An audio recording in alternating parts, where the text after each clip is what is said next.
ẹ̀yin tèmi ṣe dáadáa mo ni mo bá yín lénìí nǹkan ránpẹ́ ni mo mú wá fún yín mo dẹ̀ mọ̀ pé a lot of us a máa ń bàjà gan so báwo la ṣe máa ń ṣe pọ̀nmọ́ tó máa ń le ṣé ìjẹ́ especially white pọ̀nmọ́ tó máa ń le láti lè jẹ́ kó rọ̀ nínú ọbẹ̀ ṣókí ni mo ti gbé òróró mi kaná ó ti ń gbóná lọ already so mo dẹ̀ ti ṣan pọ̀nmọ́ yẹn dáadáa ó ti mọ́ màá wá rọra fi ó ti mọ́ mo dẹ̀ ti sẹ́ mini torí òróró kó má máa ta ó ti dry ni mo mí yẹn o so mo máa rọra fi mo pọ̀ mọ́ kò ní taste bẹ́ẹ̀ yẹn so ẹ rọra fi salt ẹ rọra fi pa báyìí àti adùn ọbẹ̀ lóní kínkéré ẹ rọra máa fi pa báyìí. Òróró mi ti gbóná dáadáa so ẹ jẹ́ kó òróró yín kó gbóná ṣóyẹ yín kẹ́ tó máa kó sí so nísìnyí mo ti rọra fi pa níwọ̀n bá ṣe mọ̀ pé tó bá ṣì wọnú ọbẹ̀ àbí ẹni tí mo fẹ́ ni mo ṣe máa season ẹ̀ so ẹ má yẹ kó jà láti sìn lọ it's just to kẹ́ fi mọ̀ pé òkè pọ̀nmọ́ yín náà máa ní taste ni so ní báyìí ẹ jẹ́ ká ara máa kó sí ẹ̀yin kan kó ti gbóná.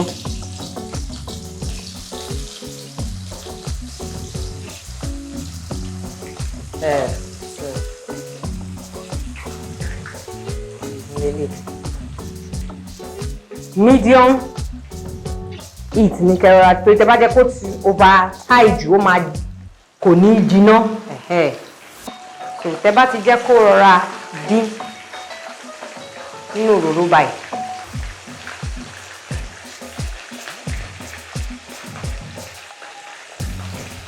how many minutes fẹ́ fún bóyá 2 minutes màá tàn ẹ̀ ó ti tán ẹ lè dá sí omi ọbẹ̀ yín ẹ lè dá sí kíní ẹ wá imagine pé ẹ dá ilé sínú omi ọbẹ̀ tẹ́ bá máa ṣe bá ó máa wú wá ó máa wá rọ̀ wá ó sọ kó tó rọ̀wọ̀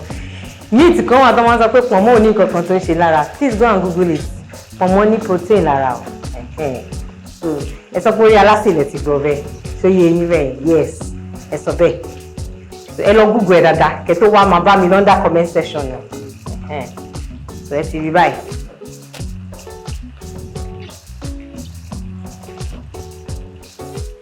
Tẹ́ bá ti kó sáta ẹ lè rọra bẹ́ ṣe dín gan ẹ lè rọra só tó bá ti tutù kẹ́ só kẹ́ gbé sínú freezer tó tẹ́ bá rọra ń kó sí ata ẹni ọbẹ̀ tẹ́ bá fẹ́ fi jẹ á tètè rọ̀ wá tó ti yé yín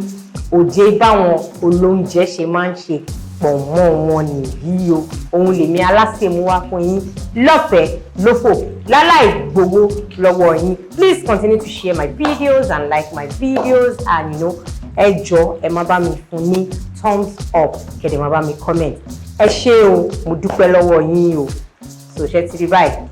ẹ wò pọ̀nmọ́ ìwé fine ẹ ti request gan mo fi mú pọ̀nmọ́ ìwà o mo ti nírú ẹ̀ lórí channel mi but someone actually asked me in my DM pé please àwọn fẹ́ get bó ṣe ń ṣe pọ̀nmọ́ dẹ̀ fún ní feedback pé don't worry because of you màá ṣe kí ni màá ṣe so òun nìyẹn.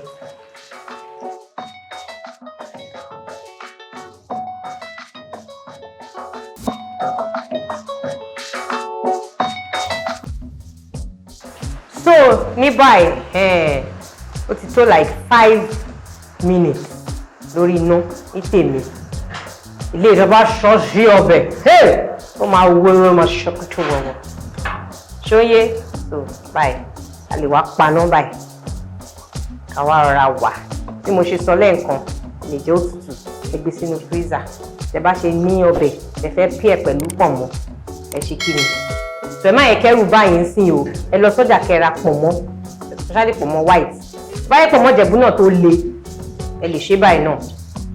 èmi ò really like ọmọdé pọ̀nmọ́ jẹ̀bú bẹ́yẹn so òun lè lè báyìí but remember to season it like I said tẹ́ bá dẹ̀ fẹ́ wà extra ẹ rẹ́ àlùbọ́sà sínú òróró ẹ̀ oh wow so